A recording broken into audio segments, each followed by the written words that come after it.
Dan fase berdakwah Rasulullah SAW ini 23 tahun.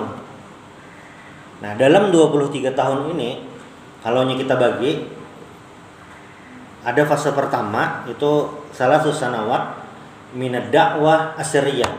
Ada 3 tahun pertama itu dakwah Syria, dakwah secara sembunyi-sembunyi. Ini ketika Nabi Muhammad pertama kali mendapatkan wahyu dari Allah, Nabi Muhammad pertama kali bertemu malaikat Jibril sampai 3 tahun kemudian kurang lebih. Nah, itu di masa-masa awal. Nah, dan masa terberat dakwah Rasulullah SAW kalau kita banding-bandingkan dengan yang lain di antara 23 tahun itu adalah dakwah jahriyah. Saat Nabi Muhammad SAW ini diperintahkan oleh Allah Subhanahu wa taala untuk berdakwah secara terang-terangan. Itu dari tahun keempat sampai beliau hijrah. Baru setelah beliau hijrah itu berubah dia dakwah Rasulullah SAW. Nah, di fase di mana Rasulullah SAW berdakwah ini, ketika beliau mulai berdakwah ini, kehidupan Rasulullah ini sudah berubah secara sosial. Rasulullah ini dari kecil sampai beliau remaja sampai dewasa itu memiliki kehidupan yang naik turun. Dari orang tua beliau meninggal, diasuh oleh kakek sampai diasuh oleh paman itu. Sampai Rasulullah SAW ini di Mekah itu dikenal dengan Al-Amin, orang yang dapat dipercaya di kota Mekah. Nah, ketika Rasulullah SAW berumur 35 tahun, ini kurang lebih berarti 5 tahun sebelum beliau mendapatkan wahyu yang pertama, Nabi Muhammad mendapatkan momentum besar yang luar biasa. Di saat Ka'bah itu direnovasi dan para pemuka suku Quraisy ini berebut untuk mendapatkan kehormatan meletakkan Hajar Aswad itu di dalam Ka'bah, di Ka'bah lah. Saling berebut karena ini merupakan hal yang luar biasa. Ada riwayat yang mengatakan Ka'bah ini belum pernah direnovasi sejak zaman Nabi Ibrahim. Ada pendapat yang seperti itu. Kalau ini benar, berarti pembongkaran Ka'bah atau renovasi Ka'bah ini memang sesuatu yang luar biasa itu. Nah, maka peletakan Hajar Aswad ini momen yang sangat sensitif. Tetapi ketika ada salah seorang pemuka Quraisy ini mengatakan kalau ada yang keluar dari pintu tersebut, kita jadikan dia sebagai hakim pemutus masalah kita ini. Dan ternyata yang keluar siapa? Rasulullah SAW. Lalu kata mereka, Pak, radina bil amin, kami ridha dengan Al-Amin Nabi Muhammad SAW dalam memutuskan tersebut. Lalu Nabi amparkan kan selendang dan mereka masing-masing pemuka kabilah itu memegang ujung selendang dan sama-sama mengangkat Hajar Aswad tersebut sampai ke depan Ka'bah dan Nabi Muhammad yang meletakkannya ke dalam Ka'bah. 5 tahun kemudian berselang kurang lebihnya Nabi Muhammad dapat wahyu. Pertama kali bertemu malaikat Jibril. Jadi kalau kita misalnya mengatakan Nabi Muhammad kaget dengan mendapatkan wahyu, tidak seperti itu juga, karena sebelum Nabi Muhammad bertemu malaikat Jibril itu sudah ada mimpinya, sudah ada perasaan tersebut. Sebenarnya itu kada bakajutan langsung, itu sudah ada. Makanya di bulan Ramadan tahun itu Nabi Muhammad itu tahannuts, beribadah di gua Hira itu untuk memfokuskan diri kepada Allah Subhanahu wa taala. Dan ketika momen itu terjadi, perasaan Nabi ini bercampur aduk antara senang dengan yang ditunggu itu, kaget itu, takut, ada juga macam-macam. Sampai kan kata malaikat Jibril itu iqra, mana biqari, sampai 3 kali. Nah, pulang dari situ Nabi Muhammad ini macam-macam perasaan sampai ditenangkan oleh Siti Khadijah radhiyallahu anha. Kata Siti Khadijah, innaka latasilur rahim wa tahmilul kalla. Wahai suamiku, ini tidak mungkin pertanda buruk. Ini pasti sesuatu yang baik karena engkau ini orang yang baik. Tasilur rahim, menyambung tali silaturahim kepada orang-orang, wa tahmilul kalla, membantu orang lain macam-macam. Ini pasti sesuatu yang baik. Nah, ini kalau kita lihat dari sisi lain, Allah Subhanahu wa taala sudah menyiapkan sosok yang luar biasa menemani dakwah Rasulullah Shallallahu alaihi wasallam. Itu. Jadi misalnya kita nih kan lagi siap-siap maulah pembangunan Hanyar Masjid Al-Muttaqin. Lagi masa-masa berjuang. Bisa pian lihati waktu masa-masa membangun itu siapa-siapa kawan waktu membangun. Itu sudah Allah pilihkan. Allah pilihkan ketika kita dalam berjuang. Kadang ketika kita berjuang orangnya itu, dan ketika berhasil orangnya berbeda lagi. Itu sudah Allah atur. Allah tahu yang terbaik itu bagaimana. Kalau kita lihat sepak terjang Siti Khadijah radhiyallahu anha dalam perjalanan dakwah Nabi Muhammad SAW itu luar biasa. Dari motivasi, dari materi, semuanya Siti Khadijah berikan. Namun Siti Khadijah belum sempat melihat kemenangan dakwah tersebut karena beliau meninggal di tahun ke-10 kenabian atau umur Nabi kurang lebih 50 tahun kurang lebih. Belum sempat melihat. Baru kan ketika Nabi pindah ke Madinah, kemenangan dakwah itu kelihatan lah, maksudnya banyak yang masuk Islam, ibadah lebih nyaman itu. Walaupun seperti itu, walaupun Siti Khadijah radhiyallahu anha belum sempat melihat kemenangan Islam itu. Kan sempat Siti Khadijah nih waktu hidup melihat sembahyang nyaman itu, Islam kuat. Siti Khadijah belum pernah melihat itu. Tetapi posisi Siti Khadijah radhiyallahu anha itu tidak tergantikan di hati Rasulullah sallallahu alaihi wasallam. Bahkan dalam sebuah riwayat disebutkan ketika malaikat Jibril datang ke rumah Nabi, mungkin Siti Khadijah pas lagi di dapur atau di mana tuh, ujar malaikat Jibril kan, baligh minni assalam, sampaikan salam dari aku, ujar malaikat Jibril, wa minallah, dan dari Allah Subhanahu wa taala, wa akhbirha bi baitin fil jannah, dan kabarkan kepada Siti Khadijahnya masih hidup lagi, wa akhbirha bi baitin fil jannah, dan kabarkan dia sudah mempunyai rumah di dalam surga. Bayangkan kita sudah dipadahkan ada kaplingan dan rumah di surga, masih hidup, Siti Khadijah masih hidup. Itu yang menemani Rasulullah Shallallahu alaihi wasallam dalam berjuang.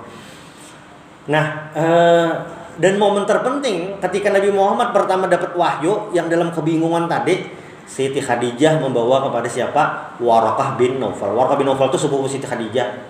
Beliau itu Nasrani, ahlul kitab, dan tahu tentang nabi-nabi terdahulu. Bawa ke sana. Menurut riwayat Waraqah bin Naufal itu buta waktu Nabi dibawa ke sana. Diceritakan Nabi Muhammad, saya bertemu ini kisahnya. Lalu kata Waraqah bin Naufal apa? Hadzan namus. Ini adalah namus. Namus itu nama lain dari malaikat Jibril. Ini namus yang mendatangi Nabi Musa alaihissalam. Ini malaikat Jibril yang dulu mendatangi Nabi Musa. Dan Waraqah bin Naufal ketika Nabi bercerita itu sudah tahu, berarti ini Nabi yang terakhir yang sudah dikabarkan, yang ahlul kitab itu tumbur sebelumnya. Sudah akan ada Nabi terakhir nih. Nah, dan Waraqah bin Naufal bertemu langsung. Dan beliau bisa dikatakan ahlul kitab pertama yang bertemu dengan Nabi yang terakhir. Makanya kata Waraqah kan, tuh mungkin sudah tua, Waraqah tuh mungkin sudah tua, sudah sepuh. Ujar Waraqah, seandainya umurku panjang dan aku bersama kamu di saat-saat genting, aku akan melindungimu sepenuh hati. Gitu. Cuma kan Waraqah ini setelah kejadian itu beberapa waktu kemudian meninggal. Jadi kali sempat itu melihat Nabi dicaci, dimaki, diganggu lah macam-macam. Kali sempat melihat. Cuma kata Waraqah yang membuat Nabi Muhammad agak bingung itu, ujar Waraqah, tidak ada seorang pun yang seperti engkau, wahai Muhammad, maksudnya dapat wahyu, dapat pesan dari Tuhan, menyampaikan kepada manusia, itu pasti dimusuhi. Nabi Muhammad kayak bingung. Iyalah kayak itu. Kan kenapa jadi Nabi Muhammad bingung waktu momen itu? Karena Nabi Muhammad ini disayangi orang Mekah. Terkenal dengan Al-Amin. Bahkan kan yang 5 tahun sebelumnya tadi waktu renovasi Ka'bah itu dipercaya dan tidak ada yang protes. Nabi Muhammad masa menyampaikan ini aja itu dimusuhi. Jadi Waraqah bisa dibunuh, terusir. Kayak tambah bingung. Iyalah kayak masa madahkan Allah Ta'ala Esa kayak ibu kayak bingung Nabi Muhammad awalnya. Cuma Warqah meyakinkan untuk siap-siap, dan Siti Khadijah mendengarkan itu juga.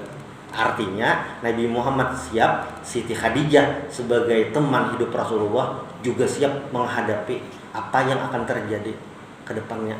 Nah, dan di masa-masa awal itu adalah masa-masa yang menentukan, maksudnya masa dakwah Siriyah. Itu kan Nabi berdakwah pada Siti Khadijah, Sayyidina Ali radhiyallahu anhu, Zaid bin Harithah radhiyallahu anhu, itu yang disebut kalaunya dalam bahasa istilah itu anak angkat Nabi. Sampai ada Zaid bin Muhammad, lalu kan turun ayat tentang kada boleh menisbahkan kepada yang bukan abahnya, lalu jadi Zaid bin Harithah juga itu. Lalu beliau mengajak Sayyidina Abu Bakar radhiyallahu anhu untuk berislam. Nah, tokoh penting lain dalam dakwah Nabi ini yang istilahnya amal jariah Sidin luar biasa itu adalah Sayyidina Abu Bakar radhiyallahu anhu. Kenapa? Karena melalui tangan Sayyidina Abu Bakar radhiyallahu anhu ini ada orang-orang lain yang masuk Islam. Nah, tsumma talaha ula alamin hadhil ummah Abu Ubaidah Amir bin Jarrah min Bainil Harits bin Fihr. Jadi ada sahabat Nabi Abu Ubaidah Amir bin Jarrah. Jadi Sayyidina Abu Bakar ini waktu masuk Islam beliau mengajak yang lain. Dan yang beliau ajak itu orang-orangnya itu yang jadi penyokong dakwah di masa kemudian. Jadi tokoh-tokoh yang luar biasa di kemudian hari. Istilahnya Sayyidina Abu Bakar itu mengajak orang yang SDM-nya luar biasa. Bukan orang biasa tapi luar biasa. Yang perjuangannya itu ya kisahnya tuh dibaca sampai hari ini. Ada Abu Ubaidah Amir bin Jarrah. Ini kan termasuk al-asyrafu mubasysyirina bil jannah. Lalu ada Abu Salamah bin Abdissalam al-Makhzumi, istri beliau Ummu Salamah. Lalu ada Al-Arqam bin Al-Arqam, ada Utsman bin Maz'un. Lalu ada Ubaidah bin Harits Al-Muttalib bin Abi Manaf, ada Said bin Zaid, ada Fatimah binti Khattab, ini saudarinya Umar bin Khattab. Lalu ada Khabbab bin Al-Arid, ini guru mengaji. Khabbab bin Arid ini guru mengaji dari Sa'id bin Zaid lawan Fatimah binti Khattab itu.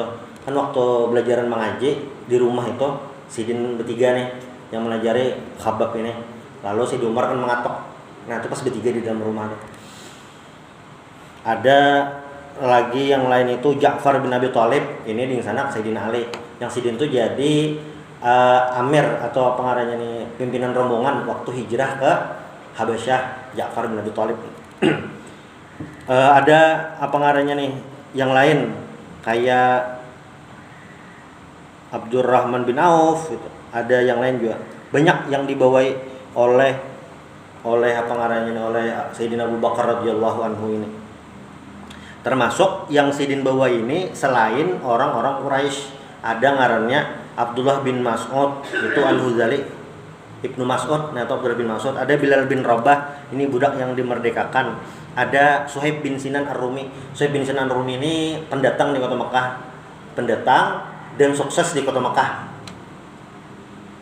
Dan beliau waktu hijrah itu dilarang oleh orang-orang Mekah. Kayak petawaran Sidin lah, supaya kau keluar kota Mekah itu. Suhaib bin Sinan Ar-Rumi. Sidin ini datang ke kota Mekah nol, maksudnya kantong kosong, ada bawa apa-apa. Dan di kota Mekah berhasil, usaha beliau berhasil. Waktu hijrah itu dihalangi oleh penduduk kota Mekah. Lalu tawaran Suhaib bin Sinan Ar-Rumi ini terhadap penduduk Mekah agar beliau bisa hijrah. Bagaimana kalau aku hijrah, hartaku itu berarti rumah dan seisi-isinya tuh silahkan ambil. Ya bagus ya. Jadi orang kafir Quraisynya, oh boleh. Dan ditinggal semua hartanya. Untuk apa? Untuk hijrah ke Madinah. Sahabat itu sampai ya habis seperti itu. Ini yang beberapa orang yang diajak Sayyidina Abu Bakar radhiyallahu anhu dan yang lain-lain macam-macam. Nah, di masa dakwah Siriyah ini, masa sembunyi-sembunyi ini istilahnya door to door, direct selling, dari rumah-rumah dakwahnya, satu persatu diajak sampai banyak lah orangnya, sampai banyak. Dan dakwah Nabi ini, pengajian Nabi itu dipilih tempat yang strategis. Di rumah Sayyidina Abu Bakar kah? Bukan. Di rumah Sayyidina Utsman kah? Bukan juga. Tapi di rumah Al-Arqam bin Abil Arqam. Kenapa jadi di sana? Nah, jadi dalam sistem sosial Arab itu di masa Nabi itu sangat berperan penting kabilah bani-bani itu mempengaruhi. Nabi Muhammad ini dari Bani Hashim. Itu. Lalu ada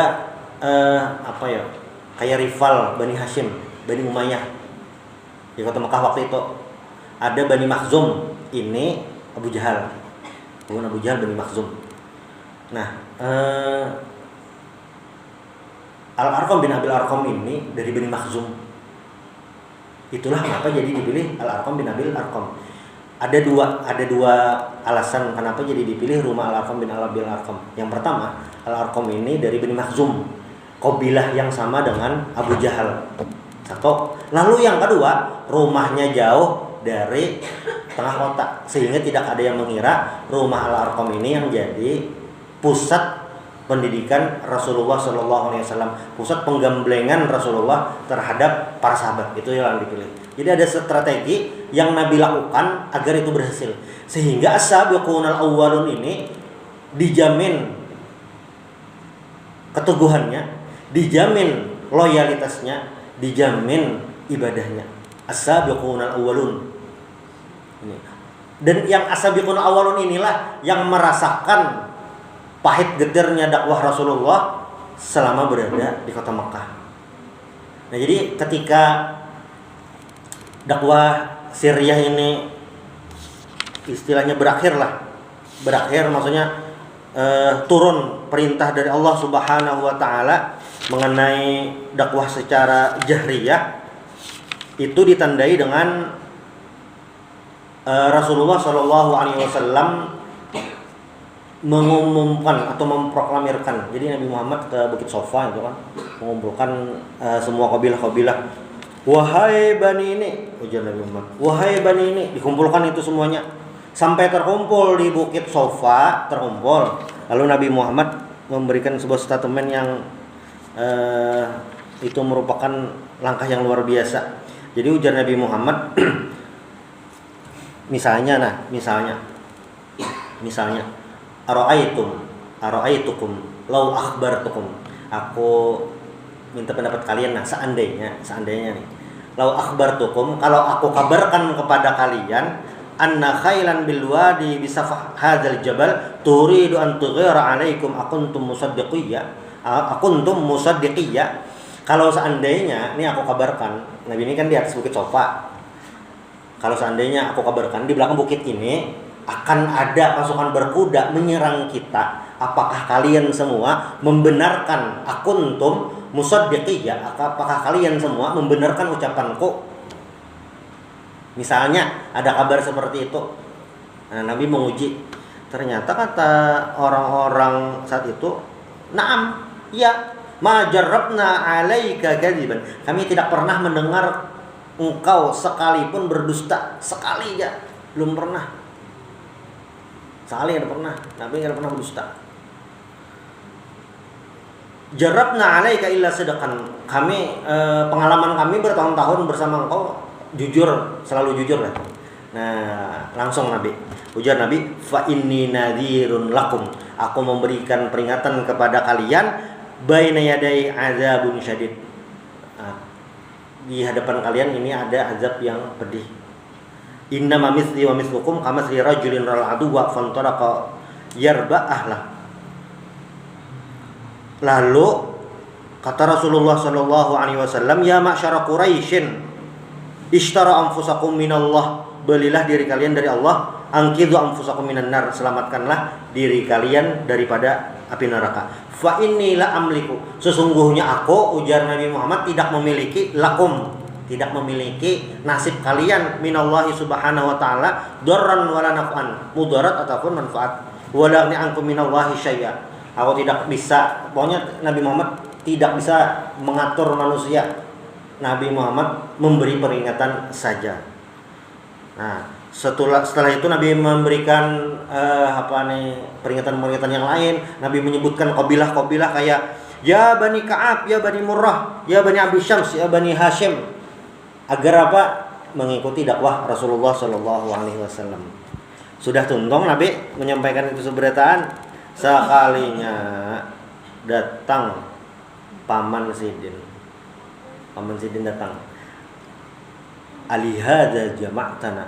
Apakah karena ini engkau mengumpulkan kami? Jadi waktu Nabi Bekiau di Bukit Sofa itu dipanggil semua kabilah-kabilah terkumpul, sampai yang ada kawah hadir menyuruh orang lain untuk bisa berhadir. Sudah terkumpul, ya Nabi memberikan peringatan tadi. Ada azab yang pedih, selamatkan dari neraka, berimanlah kepada Allah Subhanahu wa taala.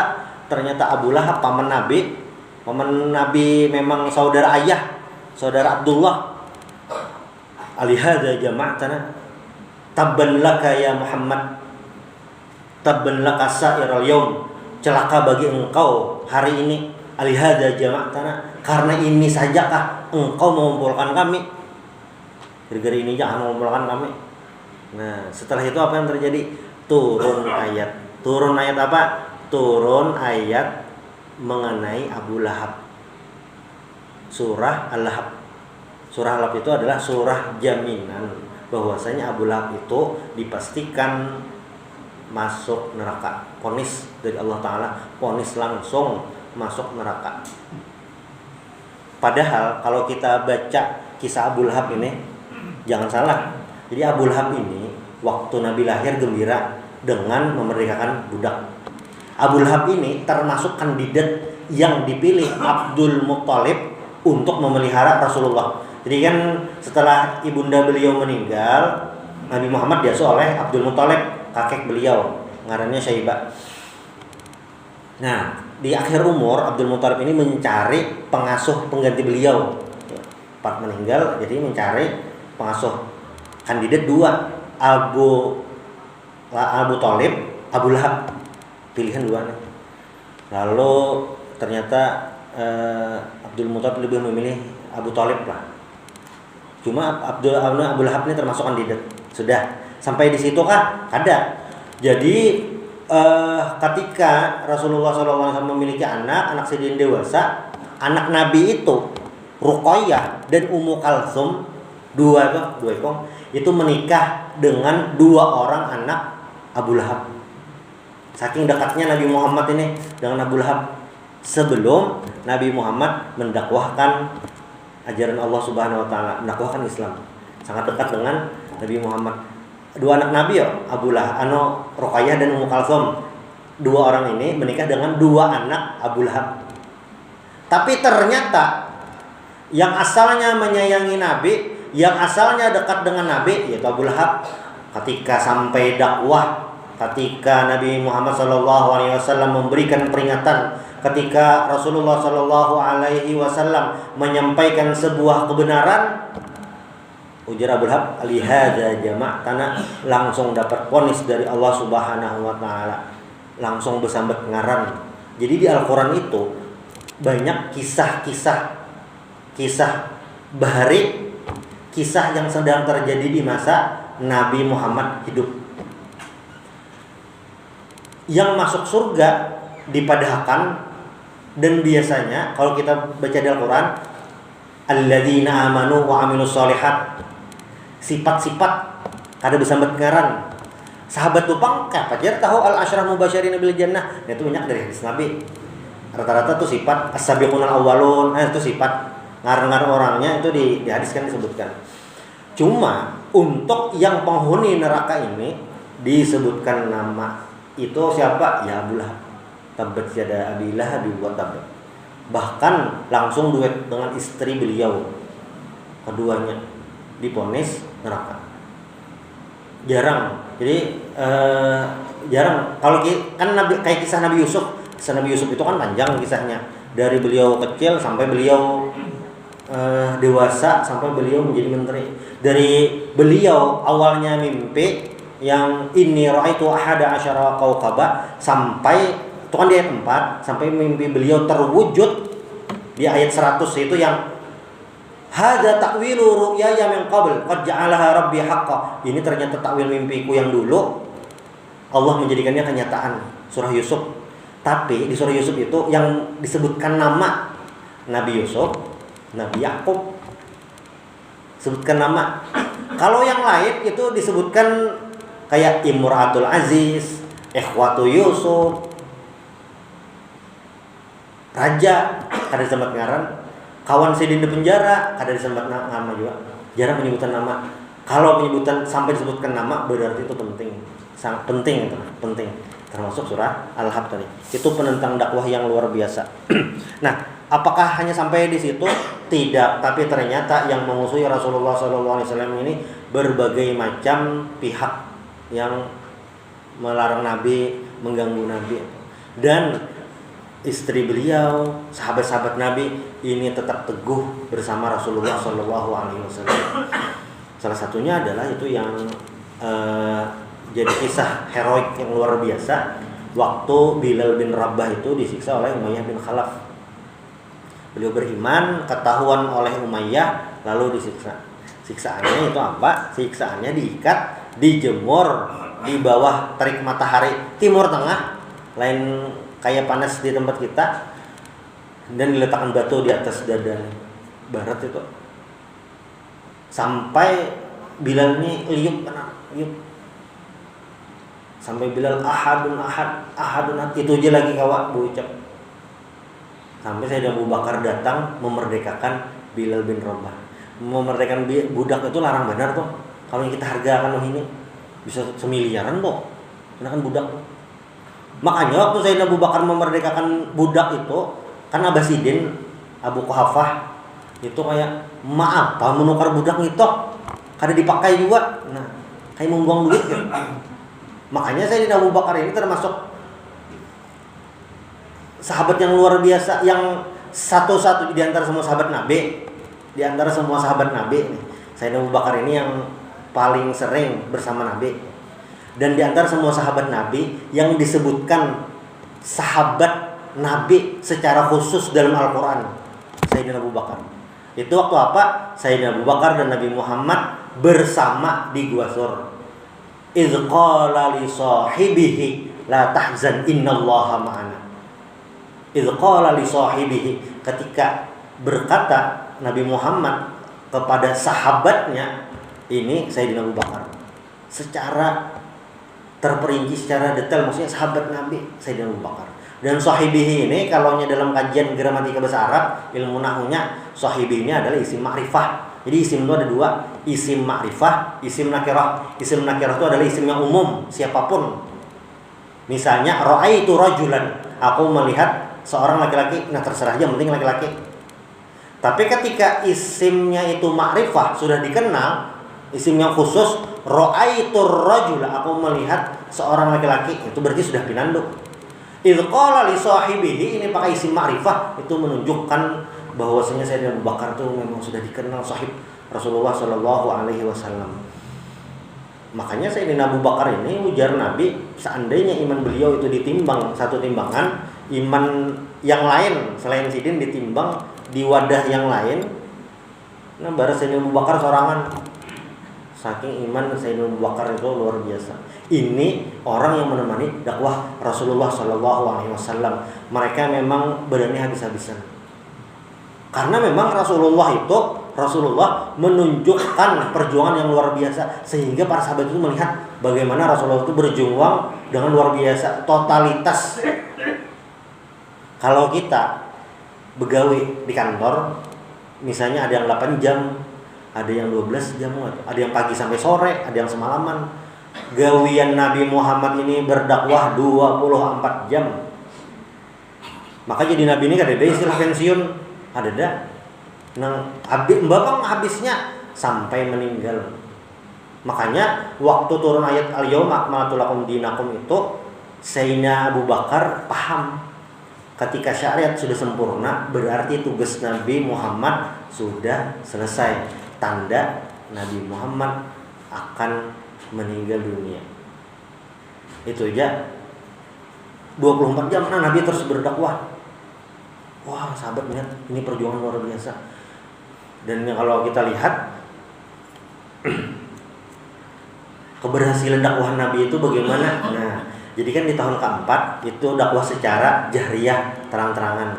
Tahun keempat tuh Nabi dakwahnya di tempat-tempat umum. Kalau nyewahin itu tempat umum itu di mana? Di Banjar, di Siring, di Kamboja. Umum benar sih kok. Di muka HBI, di muka hotel piramid. Pokoknya di semua tempat-tempat umum Nabi datangi.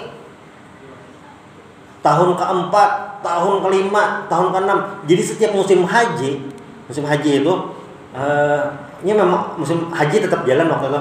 Cuma syariatnya sudah macam-macam, udah tercampur. Nabi datangi ke kemah-kemah tuh. Tahun keempat, 5, 6, 7, 8, 9, 10. Sampai tahun ke-10 Nabi terus berdakwah. Jumlah pengikutnya bang kada tapi bertambah, sedikit aja, tapi banyak sedikit. Antara waktu yang dikeluarkan dengan orang yang didapat itu sedikit. Tapi yang merubah itu semua waktu tahun ke-11. Ini sudah Sayyidina Siti Khadijah meninggal, paman beliau yang membackup dakwah itu meninggal, Abu Thalib. Tahun ke-11 dalam satu momen ketika Nabi mendatangi ke kemah-kemah kabilah-kabilah di Arab ini, ke sini sampai Nabi Muhammad bertemu dengan penduduk Yathrib. Berapa ikong orangnya? 6 ikong haja, 6 ikong. Nah, Nabi Muhammad datangi. Lalu Nabi, afala ukallimukum, bolehkah aku berbicara kepada kalian? Orang Yathrib tadi, boleh. Lalu Nabi sampaikan dakwah, beriman kepada Allah, ada hari akhir, ada surga dan neraka. Nabi bacakan ayat. Sudah nih. Yang Mbak Enam tadi baca cangangan. Kenapa? Kenapa? Ini pentingnya kenapanya. Jadi orang-orang pagan penyembah berhala di Arab itu, kayak orang Quraisy itu penyembah berhala, itu tidak tahu tentang ada Nabi terakhir. Kada tahu. Orang-orang Yathrib yang orang Arabnya suku Aus dan Khazraj itu kayak Bani Makkah juga penyembah berhala, tidak tahu juga tentang Nabi yang terakhir. Yang tahu itu apa? Ahlul Kitab, Yahudi dan Nasrani. Orang Yathrib itu yang Aus dan Khazraj itu tidak tahu sama sekali tentang Nabi yang terakhir. Cuma karena ada orang-orang Yahudi yang datang ke Madinah, orang Yahudi datang ke Madinah ini memang menunggu Nabi yang terakhir. Kayak di kitabnya itu ada tulisan Nabi terakhir itu karena ada di sini, ciri-ciri tempatnya ini. Ini orang Yahudi itu disuruh berpindah, ada yang ke Madinah, ada yang ke Khaybar. Kalau yang ke Madinah, nah itu pas memang di situ. Yang ke Khaybar itu yang salah koordinat, Google Maps-nya pas rusak itu bisa. Nah di Madinah ini ada 3 suku besar Yahudi, Bani Qainuqa, Bani Nadir, dan Bani Quraidah. Itu perang tuh. Aus dan Khazraj itu, suku Aus dan Khazraj itu perang saudara bertahun-tahun. Nah koalisinya dengan Yahudi, masing-masing dengan Yahudi. Bilanya perang kalah misalnya, lalu jadi Yahudi, biar kami kalah hari ini. Nanti kalau ada Nabi yang terakhir, kami akan menang, kami akan bergabung dengan Nabi terakhir, akan mengalahkan kalian. Kayak itu terus banyak perang. Orang Yathrib tadi, apa Nabi terakhir nih? Sampai paham Nabi terakhir itu akan ada, dia akan menyampaikan ini, akan mengajak ini, saking seringnya nih Yahudi ini bercerita. Maka ketika Nabi Muhammad berbicara dengan 6 orang dari suku Khazraj tadi, yang Khazraj tadi, yang Bandung tadi kan, nah ini hadangi Yahudi bertahun-tahun, ini orangnya nih cari Yahudi, ini Nabi terakhir. Yang Bandung tadi kayak, bila kasih kita langsung masuk Islam nih, langsung kita langsung daftar aja, kada langsung masuk Islam kita. Karena itu dulu Yahudi ngabok liur, Yahudi telamden, nah mesti berpandar itu dulu kami juga. Langsung berenam tadi. Dan ternyata yang berenam inilah, ini 6 orangnya nah, sampai 10 jari. Yang berenam inilah merubah peta dakwah Rasulullah SAW. dari yang berenam inilah membelokkan sejarah yang asalnya kaum muslimin di kota Mekah itu sangat sulit, terhimpit, diganggu dalam dakwahnya. 6 orang ini yang merubah dakwah Nabi Muhammad SAW. Apa? Yang berenam ini pulang ke Madinah dan mengajak saudara, orang terdekat. Makanya pas datang tahun berikutnya itu terjadi Baitul Aqabah al-Ula, perjanjian Aqabah yang pertama. Banyak orangnya sampai Baitul Aqabah yang kedua, banyak lagi orangnya. Sampai apa? Sampai Nabi Muhammad mengutus sahabat beliau ngarannya Mus'ab bin Umair untuk berdakwah di kota Madinah. Karena apa? Orang-orang Madinah sudah masuk Islam, perlu ada yang mengajarkan ajaran Islam. Mus'ab yang dikirim ke sana. Berdakwah nih Mus'ab. Salah satu tokohnya yang sudah masuk Islam ngarannya As'ad bin Zurarah. As'ad bin Zurarah ini bisi sepupu ngarannya Sa'ad bin Mu'adz.